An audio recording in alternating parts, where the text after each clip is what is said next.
Welcome to the Expansive CEO podcast. I'm your host, Hannah Chapman, founder of Expansive CEO and X Squared Wealth Planning. Buckle in as we explore how to create true prosperity and build a business and a life that expands beyond yourself and makes a dent in the universe. Welcome, everyone, to this episode of the Expansive CEO podcast. I'm your host, Hannah Chapman, and today I am here with Wendi Freeman, who is the founder of Be Bright Events, and she helps mission-driven entrepreneurs create transformational live and virtual events. And Wendi's going to tell us so much about her process, how she takes entrepreneurs through event planning, and strategy and all of these awesome things. And we've got some just really cool, I'm going to call them synchronicities because that's what they are, just in our stories and how we've gotten to where we are today. So Wendi, thank you so much for being here on the Expansive CEO podcast. I'm so happy to have you, and tell us more about who you are and what you do and why. Absolutely. Thank you so much for having me. And I'm really excited to be here. And I mean, even just talking before, before we started recording this, it just the synchronicities, what you do, what I do. And I love the synergy there. So, as you said, I help entrepreneurs plan transformational events. And what that really means is events that are experiential, where, because I believe in a world where one event has the power to transform your entire life or someone's entire life. And really, that I lived that, I experienced that. So I joke that I started planning events really when I was 10 years old, and I had this vision for my birthday party, and my mom was just not understanding the vision, and I just took off running from there. And in that, it then progressed through, high school youth group things, and then baby showers, bridal showers, engagement parties. I said all that in not the correct order, but all those sorts of things. And then graduated college, went on and did this for corporate, and was with the same company for 12 years. And when I started, I was their fourth employee. So I joke that it was like entrepreneurship light because I got to wear so many hats without the financial risk involved in being an entrepreneur. And then by the time I left 12 years later to start my own business, we were up to 700 employees. So I really got to experience what growth and scale is like. I really had the opportunity to plan different types of events that grew over time and really get that hands-on experience. And, I was at this crossroads where I'd worked my way up the corporate ladder. I was essentially offered a position as the chief marketing officer. And I did not want to do that because that was just not where my passion run is, in creating events. And so I was trying to figure out why I had done all these things that society tells you to do. Everything, go to college, get married. They don't tell you to get divorced, but I did that too. Bought the house, get the good job, work your way up the corporate ladder, travel, all of the things. But I still, like, inside was like, something's missing. And so that's when I really dove into the personal development space. And I attended an event that I had no idea what this event was. I'll be completely honest. It was the guy that I was dating said, I have an extra ticket to this event in San Diego. Do you want to go? And I was like, vacation with hot guy? Yep, let's go. So we went. Little did I know that one event would change my life. And it was after the course of 4 days and unpacking so much of all this internal stuff and getting clear and figuring it all out.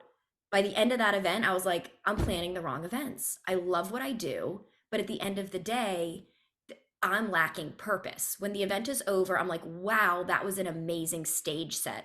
Wow, that welcome reception had the most amazing experiences in it. But afterward, I was just kind of felt with like that, feeling that event hangover, and not that level of, oh, I made a difference. So at this event, it was the first time I ever took a microphone in my hand.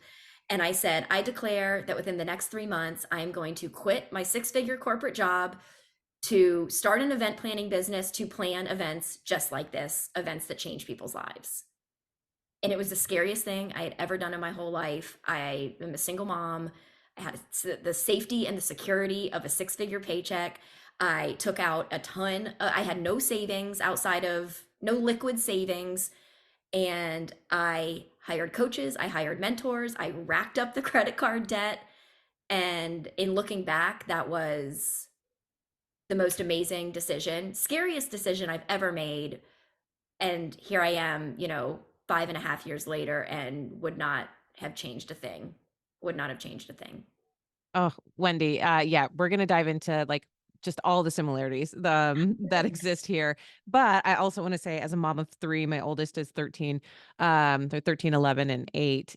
And like having to do the birthday party just right. It's yeah, I so relate to that. When my gosh, when my oldest was, I think it was her 6th birthday, she knew exactly what she wanted for her cupcakes. Hmm. And she told me for like 6 months, like, they have to look like this. They have to have this kind of frosting. They have to have a cherry on top. They have to like it was very she was very, very particular about it. So Kids are visionaries. They know what they want. They just don't always have the know how to express it, which was why I was like, Mom, I got this. I got this. so funny. So where I wanted to kind of dive in first is this piece of investing in yourself and launching your business. One, because the timing of it was really um, challenging and also serendipitous for you, right? And um, this idea of investing in yourself when you launch. So I I don't even think I've told this story all that much on the podcast. So this might be new for me too. When I launched X Squared in January of 2021, I hired a business coach because my type A-ness, the driven part of me, wanted to launch my business with as make as few mistakes as possible. Like, that was literally my initial purpose was I don't wanna make mistakes. I want to do things right the first time whenever possible so that I can build this business and, recoup my income as fast as possible. So I hired a coach. I spent a good, 60 plus $1,000 that first year. Um, Mostly utilized credit cards, had to like, making making revenue and paying off the cards and making the revenue and paying off the cards and, different, it's what at the same time, it's what literally got me to replacing enough revenue to replace my income and then up to 6 figures within 13 months in X Hmm. squared, of revenue. And to be really super clear, that was revenue. I did not take that home the first year.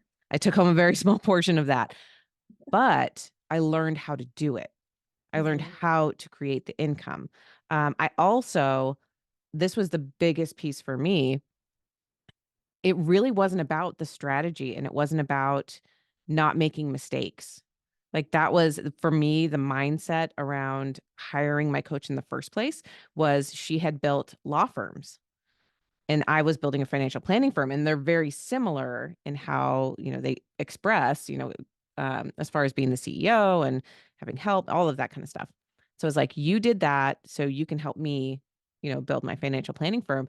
And almost immediately, what we actually were working on was the internal, right? Like the emotional attachments that I had, the mindset, my own money fears, that would come up. And it was truly a year of almost upheaval is a good way to put it, but just Yes. unearthing so much and working through so much at the same time that I feel like I feel 100% confident in saying that I would not have pushed myself to get that clear on who I was, right? And who I wanted to work with and why, and all of the emotional stuff that I was working through, especially in that first year and the second year as well. I kept working with her for 2 years, in particular. And so that initial investment was really scary. And at the same time, it's literally the thing that propelled me into that six-figure business that I do now keep, right? Like, it's not I have regular expenses, and whatnot, but I have really, really healthy margins of Mhm. what I can pay myself and what I keep and pay my taxes and profit and pay for, employees and contractors, and it's it's so, so important. So I know you had a really similar experience. I would love to share that as well so people can hear. Yeah, I mean, you hit the nail right on the head. Like that, it is one of the scariest things to do is to make that investment. And I grew up, my dad was an entrepreneur. He worked really, really hard. And, money was a topic of conversation at the dinner table all the time. And so being an entrepreneur was never really he wanted me to do that. Don't work for anybody else, work for yourself. But I had created a story in my mind that you have to work really hard, you have to make sacrifices, and you do have to work and you do have to make sacrifices. I'm not saying that it's easy, but there's more than one way. So in I did the exact same thing. I hired a coach. One of the other things in that I grew up believing was that credit card debt is bad. Credit card debt is bad if I go out and buy a boat on a credit card that I can't afford. There's also using a credit card to make an investment in yourself or your business or both that is good debt, right? And so that was something that, granted, I had already kind of worked through that with a different coach as I started my business, but something that kept coming up as I was working, because I borrowed $30,000 against credit cards to hire a coach to start my business, and so much of that really was in mindset. And what I didn't know at the time of making this investment, that I was starting an in-person event planning business, and 7 months later, COVID was going to happen.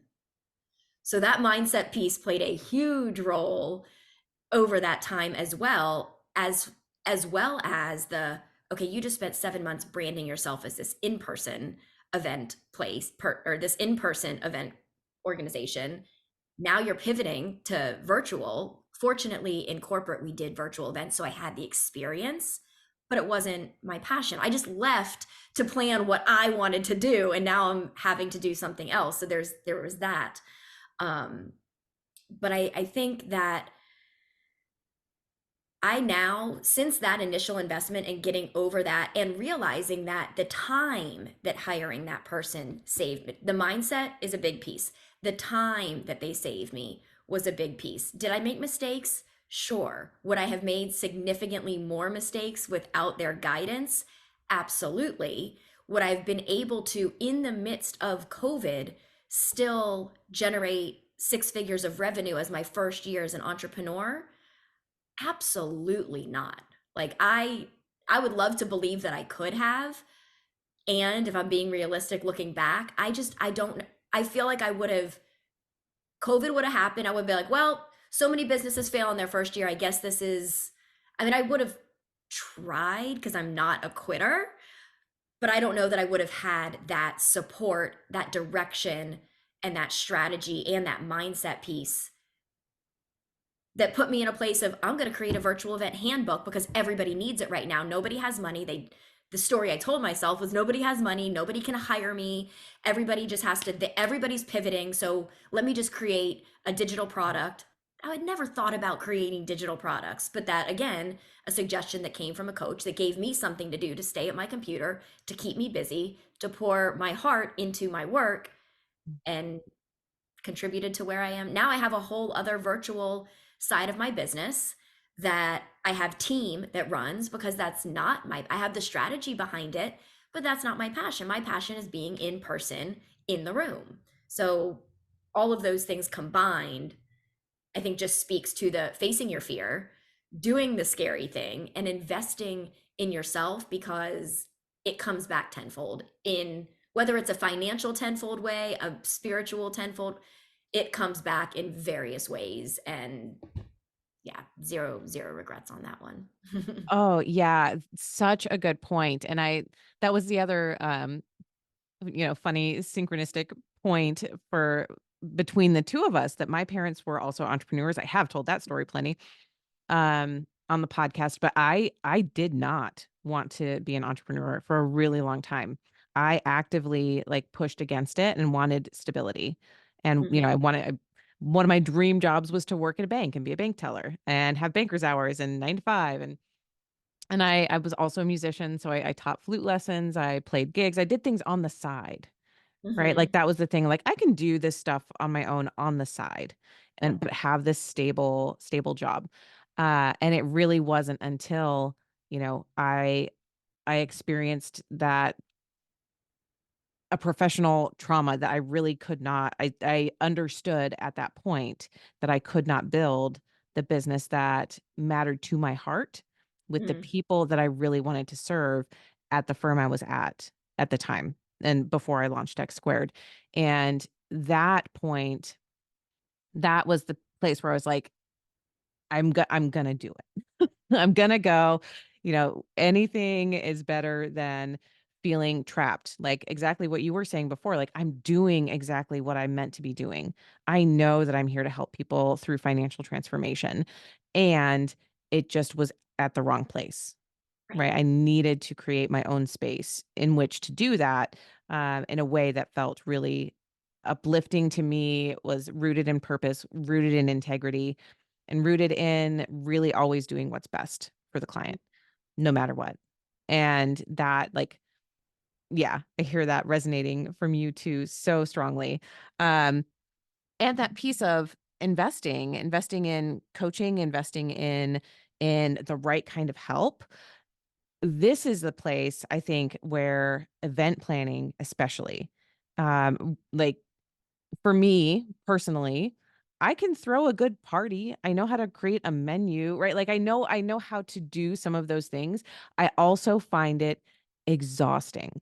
And so where before I was an entrepreneur, I have two businesses that I founded, I co-founded another, so like got three big projects that are going on at any given time.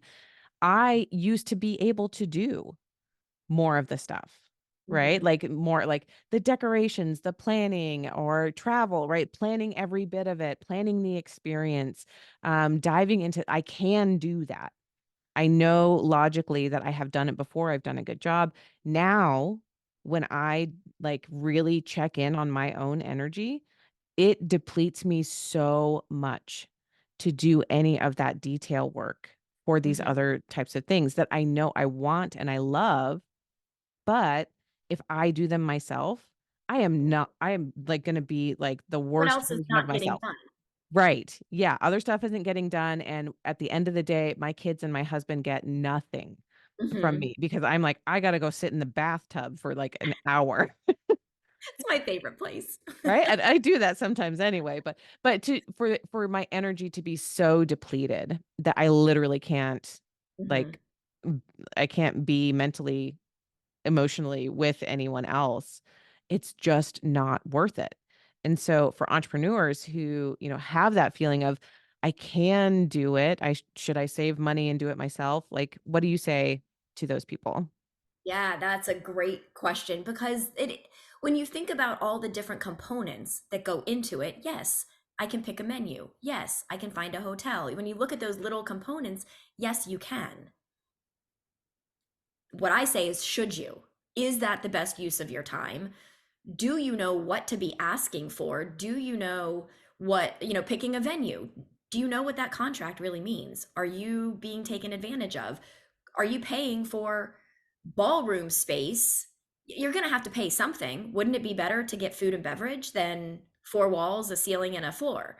Um, so, and in event planning, inherently, I joke that you're a professional babysitter because you are working with so many different people and you're constantly having to follow up and follow up and follow up. And until you get this from person A, you can't do this thing with person B, which now is preventing you from doing project C.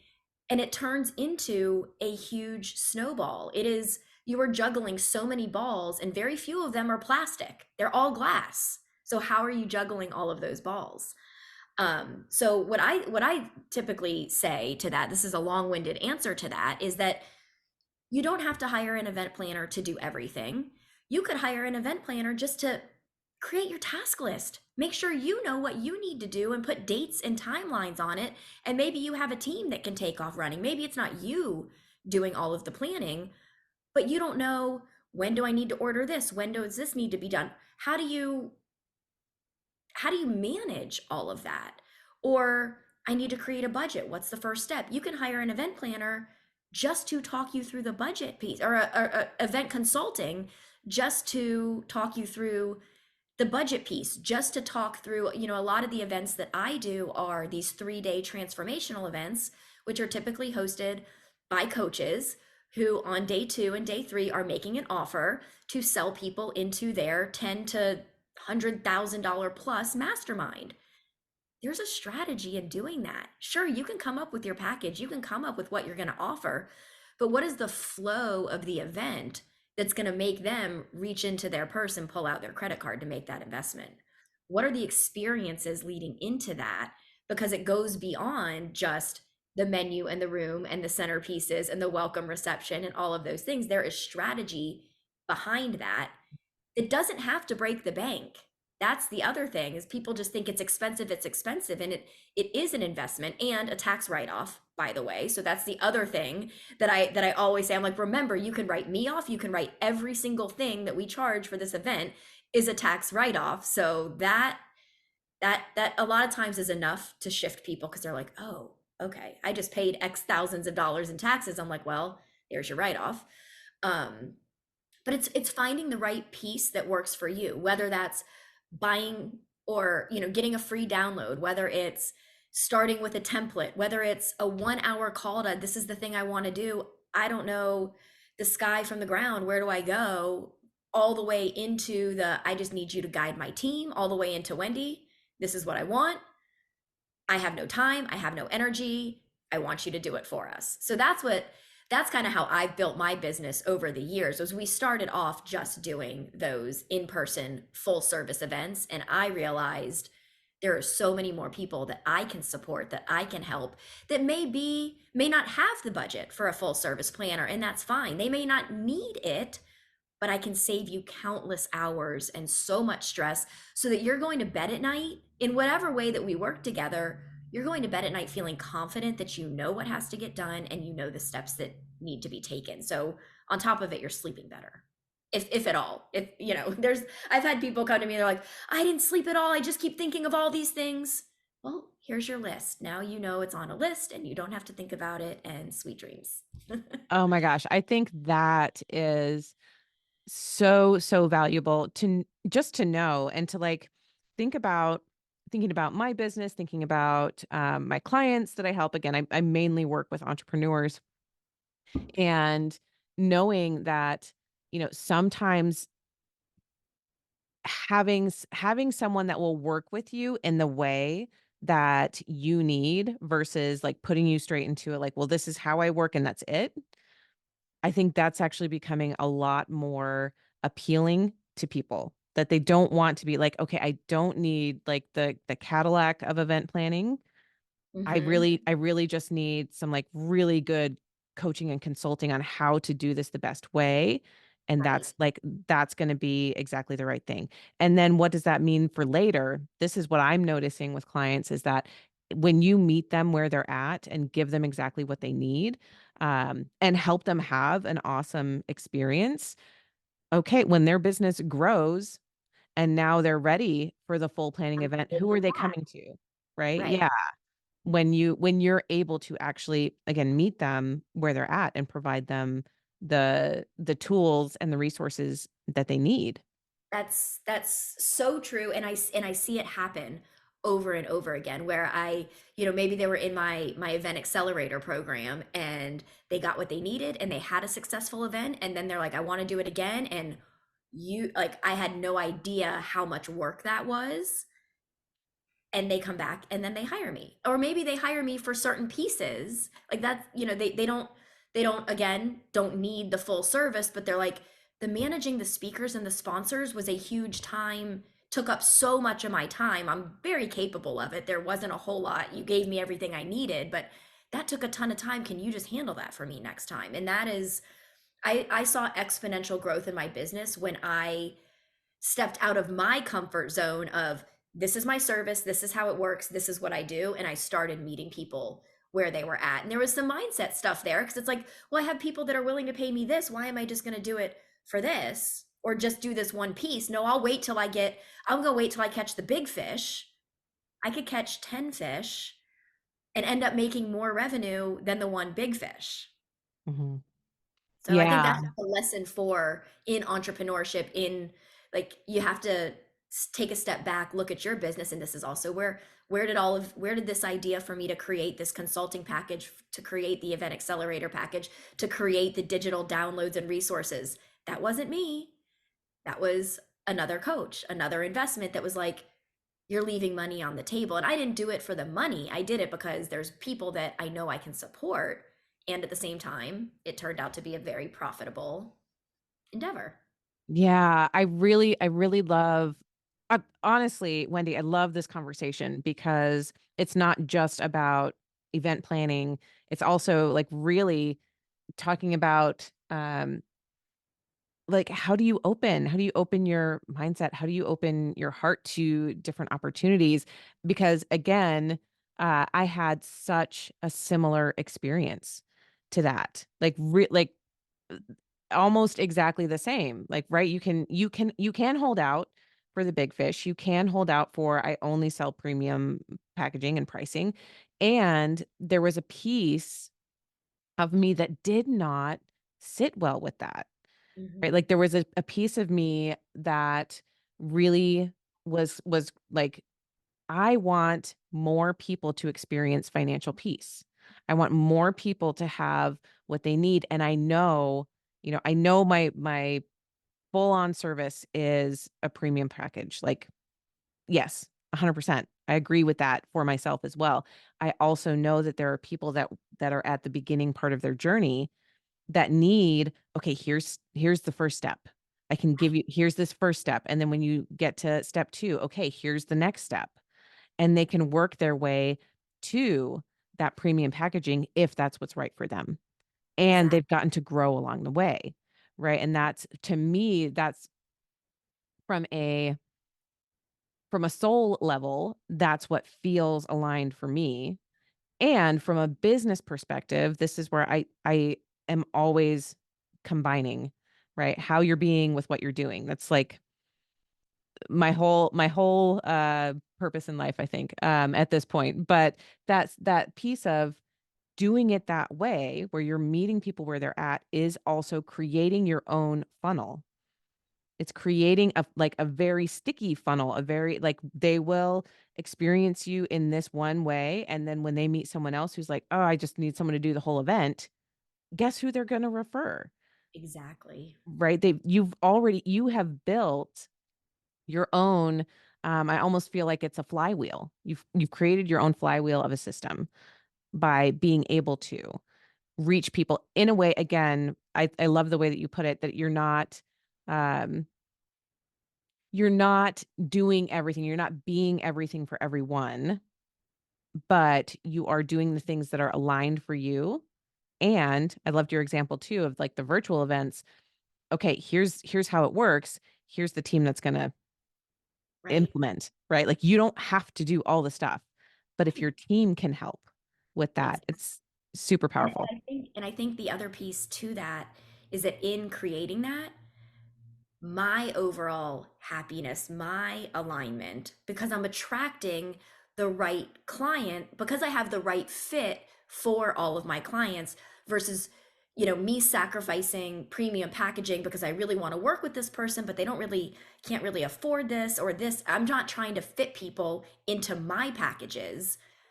So everybody that I work with is getting exactly what they need that is aligned with what I've created. Mm, So so good. that just brought peace because there was a lot of times where I'm like, I can't believe I'm working with this client. I don't want to be working with them anymore. This isn't aligned. This isn't, it's push energy, it's pull energy, it's not forward momentum. And it's because honestly, I sold them a package that they possibly weren't ready for because I was not in a place where I was willing to change and adapt and grow. Or not, I won't say not willing. I was still getting started. I didn't know. I built a package, here's my package, great, let's sell it. And then over time realizing, okay, this isn't working. Let's modify this. That's so beautiful. I really like truly love this conversation. The other thing I wanted to bring in our last few minutes here was this difference. between, or what do you feel is the difference between virtual events and Mm. live events right now that we are um, back to, there are pretty big live events happening again, especially this year, starting last year. What have you noticed? Like, what are the pros and cons of each one? So if someone is thinking, oh, I could do a live event or I could do it virtual, like, what are you noticing is the best fit for different case Oh my scenarios? goodness. I mean, this could be a whole other podcast. I will do my best to keep it concise here. They in they both have pros, they both have cons.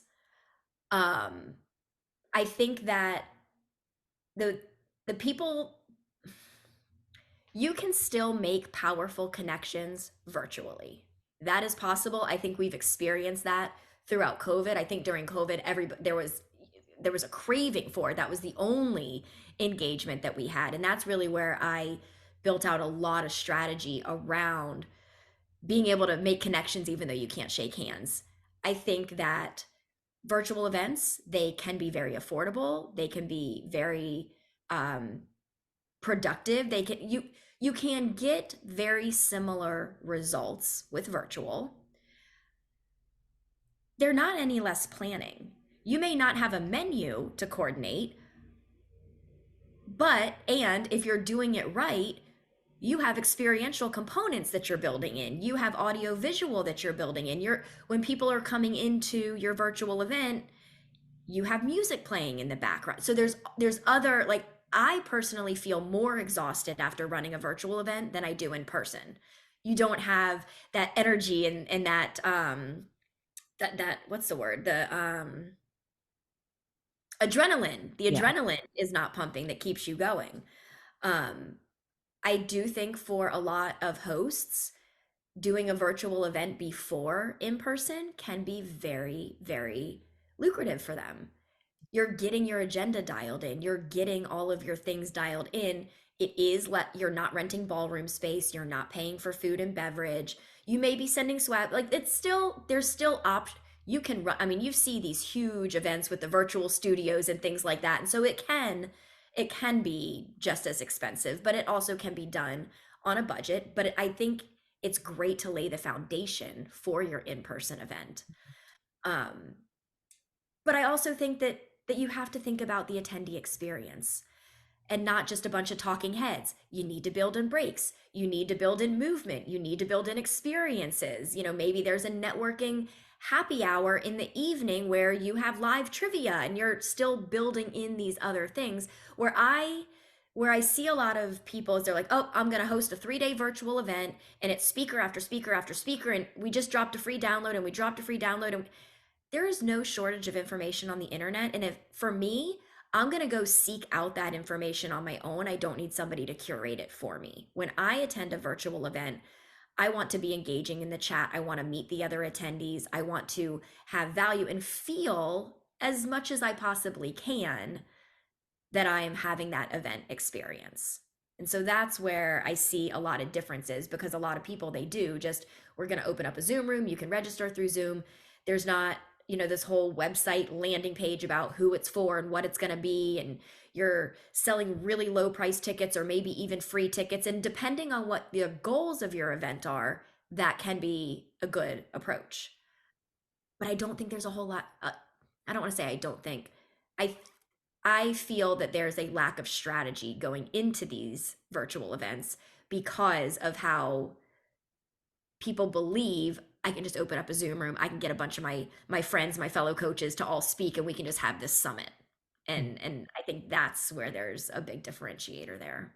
Mm. And there's just the feeling in the room. When you are in the room, when there are lights and there is music and there's other people's energy, that cannot be recreated. There's a lot of things you can do in virtual, but that's something you just cannot recreate. And at in-person events, people are in the space. They have carved out time. They're not sitting here working on another screen. They're not walking away to go make sure that the kid has food. They're not seeing their husband pull up at the end of the day. Like, they are there. So especially for transformational events, they're putting themselves in this bubble to really soak up everything that's there, where there's a different level of distraction when you're sitting in your home office attending a virtual event. Ooh, that's such a good point that, creating that bubble for transformation. Yeah, I can relate to everything you just said from, hosting workshops and different events online. They can be very, very powerful. They can work really, really well, and I do tend to be, like, fully depleted Mm, after, like, 3 or 4 hours of being on and, like, the ring mhm. lights and, like, everything, right? Like, it's like, whew, it's exhausting where I don't feel quite that same level of depletion from, literally being on stage with other people's energy in the room is and I guess I think it depends on if you get energy or are depleted by that, but for me, if I'm on stage with other people, like, I get energy from that experience. The adrenaline, the hormones for sure, like, all of that. Every bit. Um, It's just dopamine hit after oh, dopamine. yeah. And don't get me wrong, after an event, I lock myself in my bedroom, and nobody talks to me for 3 days so I can refill my cup. That happens, but it's not the day it's not happening in person, whereas virtual, that I'm feeling that every day, and it's like, "Oh, I gotta go do another day of this. Oh, there's still 3 more hours left." Yeah, yes, exactly. Oh, it's so interesting. Well, Wendy, I am again, I so appreciate you coming on the podcast and sharing all of this with us. Where can people find more about you? And do you have anything coming up that you'd like to share? Yeah, absolutely. So the easiest thing is bebrightevents.com. It's BE, which ties, it's actually my tattoo. It's what um you had talked about, being and doing, and that was where my business name came from, was the principle of be, do, have. Who do you have to be to do the things you need to do to have the lifestyle that you want? So it's bebrightevents.com. All my social links are on there. There's a blog with tons of great information, tons of free downloads, resources. So people that are thinking about events can kind of dip their toe in. And then what's coming up, right now I am really focused on our event accelerator program, which is something I spoke about earlier. It's a one-on-one 3-month program, and it's specifically designed for the business owners, the entrepreneurs that know that they're having an event. They want to do it on their own, or maybe they don't have the budget to hire full service planner, but they want that one-on-one consulting, that strategy, and access to all of my tools and templates that I use with my full service clients to save them time so they can feel confident. So that's my, I mean, we're still doing all of the things that we do in our business, but right now that is what is lighting me up the most, is having these one-on-one conversations and seeing what these event hosts are able to create with a little bit of direction, strategy, guidance, and consulting. Mm, beautiful. And all of that will be in the show notes as well. And as always, for anyone listening, love to hear your feedback, your questions. Reach out to Wendy, reach out to me. Let us know what resonated with you from this episode. Absolutely, always love to hear it. So, Wendy, thank you so much. Again, it was great having you. Thank you so much, Hannah. That's it for this episode. Thanks for listening, and be sure to like and subscribe. And again, if anything resonated with you from this episode, I would love to hear from you. Email me at Hannah, HANNAH, at expansiveceo.com and tell me about it. And if you're ready for your greatest expansion, you can find ways to work with me at expansiveceo.com and at x2wealthplanning.com. That's X, the numeral 2, wealthplanning.com. So until next time, remember that there is enough, you are enough, and your birthright in this lifetime is to be expansive.